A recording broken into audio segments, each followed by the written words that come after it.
حضرت یعقوب ہمیشہ حضرت یوسف پہ یہ آیت پڑھتے تھے، اسی لیے وہ اپنے بھائیوں کے شر سے محفوظ رہتے تھے۔ بسم اللہ الرحمن الرحیم۔ اگر زبان کے ساتھ ہمارا دل بولے رسول مولا، تو رسول خدا نے کہا اے لوگو، اگر تم اپنے بچوں کی تربیت نہیں کرو گے اور اگر تم اپنے بچوں سے غافل ہو جاؤ گے تو تم اپنے عمل سے اپنے رسول پہ تبرہ کر رہے ہو۔ بھائی جس کے دل میں نبی ہو، جس کے دل میں علی ہو، کیا وہ رسول پہ تبرہ کرے گا؟ ہرگز نہیں، ہرگز نہیں۔ لیکن وہ ماں باپ جو اپنے بچے کی تربیت سے غافل ہو رہے ہیں، ان کی غفلت کی وجہ سے ان کا بچہ غافل ہو جا رہا ہے، گناہ گار ہو جا رہا ہے، خطا کار ہو جا رہا ہے، تو وہ نعوذ باللہ رسول سے بیزاری کا اعلان کر رہے ہیں۔ اب سنیے، غور سے سنیے، حدیث کمال کی ہے اور بڑی خطرناک حدیث ہے۔ آپ پیسہ کیوں کماتے ہیں؟ آپ محنت کیوں کرتے ہیں؟ اپنے بچوں کے لیے، کہ بھائی اچھا گھر بن جائے، اچھی زندگی ہو جائے، چلو بچہ آسٹریلیا چلے جائے، بچہ پتہ نہیں کینیڈا چلے جائے، جرمنی چلے جائے۔ آپ محنت کیوں کرتے ہیں؟ اپنے بچوں کے لیے پیسے۔ اور یہ بہت اچھی بات ہے، یہ جو آپ محنت کرتے ہیں نا اپنے بچوں کے لیے، یہ جو آپ اللہ کی خوشی کی خاطر اپنے بچوں کے لیے نوکری پہ جاتے ہیں، بزنس کرتے ہیں، کام کرتے ہیں، یہ عبادت ہے۔ اللہ کے رسول نے کہا، اہل بیت نے کہا، مومنو کام کرو، سست لوگ اللہ کو پسند نہیں۔ یہ جو ہم سورہ فاتحہ میں پڑھتے ہیں نا، غیر المغضوب علیہم ولا الضالین، یہ مغضوب کی ایک تفسیر یہ ہے کہ اللہ کو ان لوگوں پہ غصہ آتا ہے جو کھاتے ہیں، پیتے ہیں اور حیوانوں کی طرح سوتے ہیں، کام نہیں کرتے۔ وہ جوان جو جوان ہوتے ہوئے محنت نہیں کرتا، اللہ کو اس سے نفرت ہے، نبی کو اس سے نفرت ہے، علی کو اس سے نفرت ہے۔ حتیٰ وہ لوگ جو مسجد میں آ کے، روایت میں ملتا ہے، مسجد میں آ کے نماز پہ نماز، نماز پہ نماز، نماز پہ نماز پڑھتے تھے، کام نہیں کرتے تھے۔ اللہ کے نمائندے نے، مولا علی نے، رسول کے نمائندے نے، مولا علی نے، رسول کے جانشین نے، مولا علی نے کہا کہ یہ کیا کر رہے ہیں؟ کہا مولا نماز پڑھ رہے ہیں۔ پھر مولا آئے، پھر دیکھا، پھر نماز پڑھنے، پھر مولا آئے، دیکھا نماز پڑھنے، صبح نماز، دوپہر نماز، رات نماز، آدھی رات نماز، ایک دن نماز، 2 دن نماز، 3 دن نماز، 10 دن نماز۔ مولا نے فرمایا چلو نماز تو پڑھیں، لیکن ان کا خرچہ کون کرتا ہے؟ ان کا خرچہ کون؟ کہا قبلہ ہم دیتے ہیں، یہ بڑے عابد ہیں، یہ بڑے زاہد ہیں۔ مولا نے کہا نکالو انہیں مسجد سے، یہ عابد زاہد نہیں، یہ فاسق ہیں۔ میں اپنے لہجے میں بول رہا ہوں، اپنے انداز میں بول رہا ہوں۔ مولا نے مسجد سے نکال دیا انہیں۔ مولا نے کہا دین یہ تھوڑی ہے کہ 24 گھنٹے پورا سال مسجد میں بیٹھے رہو، دین یہ ہے مسجد میں بھی آؤ، امام بارگاہ میں بھی آؤ، محنت بھی کرو۔ محنتی کو سلام کرتے ہیں رسول خدا، اہل بیت محنتی انسان سے محبت کرتے ہیں، محنت کرو۔ مگر یہ میرا موضوع نہیں، میں صرف اشارہ کر کے آگے جا رہا ہوں، مگر وہ ماں باپ جو صرف اپنے بچوں کی دنیا کے لیے محنت کرتے ہیں وہ سنیں۔ آپ تو محنت، میں نے کہا پیسے کیوں کماتے ہیں؟ بچوں کی دنیا کے لیے۔ وہ ماں باپ جو بچوں کی دنیا کے لیے محنت کرتے، میرا بچہ پڑھ لکھ لے، میرا بچہ مالدار ہو جائے، میرا بچہ اچھی زندگی گزارے، میرے بچے کے پاس بڑا گھر ہو، میرے گھر میں میرے بچے کے لیے بڑا ٹی وی ہو، پتہ نہیں میری بیوی کے لیے آٹومیٹک واشنگ مشین ہو، فلاں ہو، یہ ساری چیزیں جو آپ محنت کر رہے ہیں، آپ اپنے بچے کی دنیا کے لیے تو محنت کر رہے ہیں، مگر دین اگر نہیں سکھا رہے تو سنیے، قیامت کا دن ہوگا، روایت سنا رہا ہوں، قیامت کا دن ہوگا، آپ کا بچہ، آپ کی بچی جسے آپ نے دنیا کے لحاظ سے تو ہر چیز سکھائی، جس کی اچھی دنیا کے لیے آپ نے ہر محنت کی، مگر آپ نے دین نہیں سکھایا، مگر آپ بیٹی کو حجاب نہیں سکھایا، آپ نے بیٹی کو دنیا داری تو سکھائی کہ بیٹی دنیا میں نمبر 1 آنا، school college university P H D M A اور جناب فلاں نوکری کرنا، یہ کرنا، مگر اسے آپ نے حیا نہیں سکھایا، بیٹی باحجاب رہنا، بیٹی نامحرم سے گپ شپ نہ کرنا، بیٹی جو تمہارے کزن ہیں ان کے سامنے بھی ننگے سر نہ آنا، بیٹی کسی نامحرم کے سامنے لپسٹک لگا کے نہ جانا، بیٹی کسی نامحرم کے سامنے تبت کریم بھی لگا کے نہ جانا، بیٹی نارمل سے نارمل پاؤڈر بھی نامحرم کے سامنے لگا کے نہ جانا، یہ آپ نے نہیں سکھایا اپنی بیٹی کو، دنیا داری سکھائی، بیٹے کو دنیا داری سکھائی، بیٹا نمبر 1 آنا، بیٹا فلان بننا، بیٹا جرمنی سیکھو، بیٹا فرینچ سیکھو، بیٹا انگلش سیکھو، بیٹا نمبر 1 آ جاؤ، بیٹا سب سے آگے بڑھ جاؤ، دنیاوی لحاظ سے تو سکھایا، مگر بیٹے کو یہ نہیں سکھایا بیٹا کبھی کسی کی ناموس کو نہ دیکھنا، کیونکہ تیری بھی بہن ہے، تیری بھی ماں ہے، کہیں ایسا نہ ہو کہ تو کسی اور کی ناموس کو دیکھے اور کوئی تیری ناموس کو دیکھے، کیا تجھ سے برداشت ہوگا کوئی تیری بہن کو دیکھے، کوئی تیری ماں کو دیکھے؟ جب تمہیں برداشت نہیں ہوتا تو تم بھی کسی کی ناموس کو نہ دیکھنا۔ اس باپ نے بچے کو دنیا داری تو سکھائی، مگر یہ نہیں سکھایا کسی کی ناموس کو نہ دیکھنا، غیرت مند رہنا، با نماز بننا، نمازی بننا، روزے دار بننا، نیک نمازی بننا، دنیا سکھائی مگر دین نہیں سکھایا۔ اور جب بچے کو دین نہیں سکھایا تو بچہ گناہ کی طرف گیا، بچی گناہ کی طرف گئی. اب جب قیامت کا دن آئے گا نا، آپ کا بیٹا آپ کی بیٹی اعمال نامہ دیکھیں گے، دیکھیں گے گناہ، دیکھیں گے چیٹنگ، دیکھیں گے نگاہ حرام، دیکھیں گے نامحرم کے سامنے میک اپ، اور پھر آواز آئے گی یہ جوان لڑکی، یہ جوان لڑکا، پھینک دو انہیں جہنم میں. انہوں نے کوئی دین پر عمل نہیں کیا، نہ حجاب کیا، نہ حیا تھی ان میں، نہ غیرت تھی ان میں، نہ شرافت تھی ان میں، پھینک دو انہیں جہنم میں.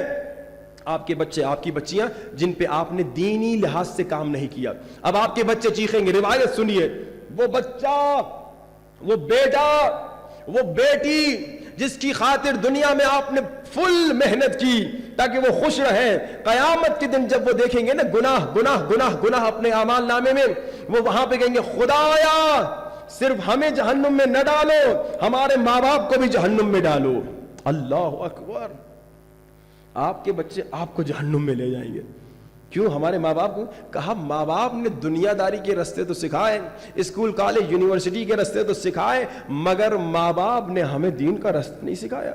لڑکی کہے گی ماں نے مجھے تو بڑا اسکول میں نمبر 1 آنے کا کہا، مگر ماں نے کبھی حیا نہیں سکھائی، ماں نے کبھی یہ نہیں بتایا کہ بیٹا تم جو مجلس میں بی بی زینب کے غم میں روتی ہو نا، تو بی بی زینب کی حیا یہ تھی کہ پڑوسی ہے مولا علی کا، اور پڑوسی کہتا ہے کئی سالوں سے میں علی کا پڑوسی ہوں اور مجھے معلوم ہے کہ علی کی کئی بیٹیاں ہیں، مگر میں نے کبھی علی کی کسی بیٹی کی آواز نہیں سنی.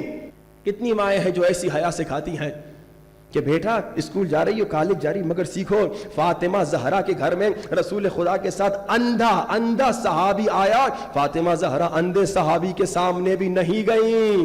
بیٹا تمہیں ایسی حیا ہونی چاہیے. کیا ہے تم میں ایسی حیا؟ کتنی بچیوں میں ایسی حیا ہے؟ کتنی ماؤں نے یہ حیا اپنی بچیوں کو سکھائی؟ اب وہ آپ کا بیٹا، اب آپ کی بیٹی جسے دنیا میں آپ نے نمبر 1 بنا دیا، انجینئر بنا دیا، ڈاکٹر بنا دیا، سائنٹسٹ بنا دیا، مگر دین نہیں سکھایا، داڑھی رکھنا نہیں سکھایا، نماز پڑھنا نہیں سکھایا، غیرت و حیا نہیں سکھائی. آپ کا بچہ جب جہنم میں ڈالا جائے گا کہے گا خدایا مجھے تو ڈال رہے ہو، ساتھ میں اماں ابا کو بھی لے کر آؤ. ارے آپ کے بچے ہیں جن کے لیے آپ نے محنت کی، جن کے لیے آپ نے قربانی دی. کوئی بات نہیں، بچے کہیں گے خدایا انہوں نے ہمیں ڈبایا تھا، انہوں نے ہمیں سکھایا ہی نہیں تھا. اور کل آپ نے سنا ایران کا ایکسپیریمنٹ کہ جب ماں باپ نے تربیت کی تو بچے نے کہا دنیا نہیں چاہیے مگر حسین چاہیے. دنیا کو ٹھکرا دیا مگر حسین کو نہیں چھوڑا، دنیا کو ٹھکرا دیا مگر مجلس حسین کو نہیں چھوڑ. میں نے کہا تربیت ایک انویسٹمنٹ ہے، جب آپ تربیت کریں گے فائدہ آپ کا ہوگا. آپ نے سنا اس مومنہ بیچاری کا کہ بھائی 90 سال کی مگر بیٹے ڈاکٹر کیا نہیں لے جا رہے، بیچاری کی ٹانگ نکل گئی، بچوں کو کوئی فکر نہیں، گھر میں ہے، تربیت اسلامی نہیں کی. اور اس بیچارے مومن کا آپ نے سنا بچہ آسٹریلیا میں ہے، مگر جیسے اس کو پتا چلا باپ کو تکلیف ہے، کہا اٹھ کے آتا ہوں آپ کو پاکستان آ کے ڈاکٹر کے پاس لے جاتا ہوں. یہ تربیت جب آپ کریں گے تو آپ کا ہی فائدہ ہوگا، اور جب آپ تربیت نہیں کریں گے تو آپ ہی کا نقصان ہوگا. تو خدا را جیسے میں نے کہا کہ ان 4 دنوں میں میری بہت کوشش تھی کہ کسی مرحلے تک اس تربیت کے موضوع کو لے جاؤں، لیکن مجھے لگ یہی رہا ہے کہ تقریباً بالکل ابتدائی مراحل سے زیادہ گفتگو آگے نہیں جا سکے گی. صرف آج اشارہ کروں، کل تھوڑی تفصیلی گفتگو ہوگی. اب تربیت کب سے کریں؟ تربیت پہ اتنی ساری حدیثیں، روایات، واقعات سن لیے. کب سے کریں؟ بعض لوگ سمجھتے ہیں بچہ 6-7 سال کا ہو جائے پھر کریں، بچہ 10 سال کا ہو جائے پھر کریں. اکثر ماں باپ بچوں کو نہ نماز کا کہتے ہیں، نہ روزے کا کہتے ہیں، نہ حجاب کا کہتے ہیں، بچہ ابھی ہے، بچہ ہے، بڑا ہونے دو. مگر تربیت کب سے آغاز ہوتی ہے؟ روایات بتاتی ہیں تربیت تب سے آغاز ہوتی ہے جب لڑکا اور لڑکی شادی کے ارادے سے نکلتے ہیں. ابھی بچے کا وجود ہی نہیں، مگر اس وقت سے تربیت کا آغاز ہوتا ہے. اس کی ایک آسان سی آپ کو مثال دوں، سب کو ذہنوں میں محمد حسین طباطبائی یاد ہوگا. یہ ہمارے بچپنے کا بچہ ہے، ابھی تو بہت بڑا عالم دین بن گیا ہے. اس کے ماں باپ نے جب شادی کی تھی تو انہوں نے کیا شرط رکھی تھی؟ کیا کوئی بڑا حق مہر رکھا تھا؟ کوئی بڑا جہیز رکھا تھا؟ نہیں. اچھا، ان کے بچے کا کمال کیا تھا؟ محمد حسین طباطبائی نے 7 سال میں PhD کی. اس کا کمال کیا تھا اس بچے کا؟ نئی نسل نہیں جانتی اسے، پرانی نسل جانتی ہے. محمد حسین طباطبائی حافظ قرآن ایسا تھا کہ اس کے سامنے قرآن کھولو، صفحہ نمبر 600، بولو اوپر والی آیت سناؤ، سناتا تھا. بولو بیچ والی سنا، فوراً سناتا تھا. بولو آخر والی سنا، پھر فوراً. صفحہ نمبر 500 پہلی آیت فوراً، صفحہ نمبر 300 بیچ والی آیت فوراً، صفحہ نمبر 200 آخری آیت فوراً. جیسے کمپیوٹر میں سرچ انجن ہوتا ہے نا, آپ جو آیت نمبر ڈالے فوراً آ جاتا ہے, یہ اس کا سمجھی دماغ سرچ انجن تھا. دنیا حیران ہو گئی تھی اس زمانے میں. تو اس کے ماں باپ سے پوچھا کہ تم نے کمال کیا کیا؟ میں نے کہا تربیت کب سے آغاز ہو؟ جب شادی کا ارادہ ہو. اکثر لوگ آج کل شادی کے ارادے سے جب لڑکے نکلتے ہیں تو کیا لڑکی بڑی حسین ہو, بڑی پڑھی لکھی ہو, انگلش جانتی ہو, فلاں ہو, جہیز بھی اچھا خاصا آ جائے. اور اسی طرح لڑکی والے بھی یہی سوچتے ہیں, لڑکا بڑا پڑھا لکھا ہو, بڑا ہینڈسم ہو اور بڑا پیسہ والا ہو, اور جناب آسٹریلین پاسپورٹ ہو, پھر تو ہوا پہ ہم اس کو ایکسیپٹ کر لیں گے. ہاں بھائی, ایسا ہے کہ نہیں ہے؟ یہ چیزیں دیکھی جاتی ہیں نا کہ یہ دنیا داری والی چیزیں. کتنے لڑکے لڑکی یا لڑکے لڑکی کے ماں باپ شادی کے وقت یہ دیکھتے ہیں لڑکی میں خوف خدا ہے یا نہیں. کتنے ماں باپ یہ دیکھتے ہیں کہ لڑکے میں خوف خدا ہے یا نہیں. آسٹریلین پاسپورٹ دیکھتے ہیں, بینک بیلنس دیکھتے ہیں, ظاہری حسن دیکھتے ہیں, اسٹیٹس دیکھتے ہیں. جو چیز نہیں دیکھتے وہ دینداری ہے. یہ تربیت خاک کریں گے اور انہی کی شادی کے بعد طلاقیں ہوتی ہیں. آپ دیکھیے طلاق کا ریشو کتنا بڑھ گیا ہے ہمارے اسلامی ممالک میں. اب محمد حسین طباطبائی کے ماں باپ سے پوچھا گیا تم نے کیا کمال کیا؟ کہا ہماری جب شادی ہو رہی تھی نا, حق مہر رکھا, جہیز رکھا, لیکن یہ نہیں کہا کہ اتنا حق مہر ہو, اتنا جہیز ہو. ہم نے کہا حق مہر ہو حفظ قرآن, ہم نے کہا جہیز ہو تو حفظ قرآن. تو کہا ہم نے اپنی شادی حفظ قرآن سے شروع کی. کہا ہم قرآن پڑھتے تھے, قرآن حفظ کرتے تھے, شادی ہوئی. نکاح میں بھی اسی طرح قرآن کے ذریعے سے نکاح شروع ہوا. پھر بچہ ہوا پیٹ میں تو ہم قرآن حفظ کرتے تھے. پھر بچہ پیدا ہوا تو ہم قرآن حفظ کرتے تھے. ماں دودھ پلاتی تھی, قرآن حفظ کرتی تھی. کہا بچہ 3 یا 4 سال کا, 2-3 سال کا ہوا, اب ہم پڑھتے تھے الحمدللہ رب العالمین. بچہ کہتا تھا الرحمن الرحیم. تو پھر ہمیں احساس ہوا کہ اب اس پہ محنت کریں اور پھر یہ اتنا بڑا حافظ قرآن بنے. بچہ اگر آپ چاہتے ہیں اچھا بنے تو جب شادی کا ارادہ ہو اس وقت سے آپ تربیت کے بارے میں سوچیں. اب جوان تو محرم سفر کے بعد شادی کریں گے, جو بزرگ بیٹھے ہیں ہو سکتا ہے تربیت کے بہانے دوسری شادی کا سوچ رہے ہوں کہ بھائی مولانا صاحب نے کہا کہ شادی کے وقت تربیت کا سوچا جائے, تو اب ہم تو پہلی شادی میں تو اتنا نہیں سوچا, لیکن دوسری شادی کا شاید خیال ذہن میں آ رہا ہو. صلوات پڑھی بآواز بلند.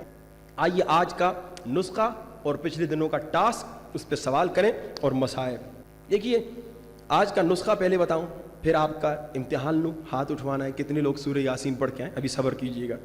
آج کا نسخہ, ہر مجلس میں ہم کوشش کرتے ہیں ایک نسخہ دیں. کل کی مجلس میں ہم بھول گئے تھے, لیکن پہلی مجلس میں سورہ یاسین کا ہم نے نسخہ بتایا. آج کی مجلس میں حضرت یوسف اور حضرت یعقوب. حضرت یعقوب ہمیشہ حضرت یوسف پہ یہ آیت پڑھتے تھے, اسی لیے وہ اپنے بھائیوں کے شر سے محفوظ رہتے تھے. لیکن جس دن بھائی حضرت یوسف کو لے کے کنویں میں پھینک کر آئے, اس دن حضرت یعقوب نے یہ آیت نہیں پڑھی تھی. بعض علماء کہتے ہیں شاید اللہ نے بھلا دی, تاکہ یوسف کو بڑا وزیر بنا تھا, عزیز مصر بنانا تھا, اسی لیے. لیکن اگر پڑھتے تو پھر وہ بچ جاتے. لیکن اب وہ آیت کیا ہے؟ جب بھی آپ کا, اب انشاءاللہ بہت سارے لوگ کربلا جا رہے ہیں, آپ کا کوئی رشتہ دار کہیں پر بھی جا رہا ہے نا, آپ 5 مرتبہ 10 مرتبہ یہ آیت اس پہ دم کریں, اور جو جا رہا ہے وہ 1001 مرتبہ یہ آیت پڑھے. وہ کیا ہے؟ سورہ یوسف کی آیت نمبر 64 کا آخری حصہ, فاللہ خیر حافظا وہو ارحم الراحمین. کتنی چھوٹی سی آیت بھی نہیں, آیت کا آدھا حصہ ہے. آپ کا بھائی, آپ کا بیٹا, آپ کی بہن, آپ کی اماں کربلا جا رہے ہیں, کراچی جا رہے ہیں, جہاں بھی جا رہے ہیں, آپ ان پہ 5 مرتبہ 10 مرتبہ یہ پڑھیں فاللہ خیر حافظا وہو ارحم الراحمین, اور وہ تسبیح اٹھائے 1001 مرتبہ کہ فاللہ خیر حافظا وہو ارحم الراحمین.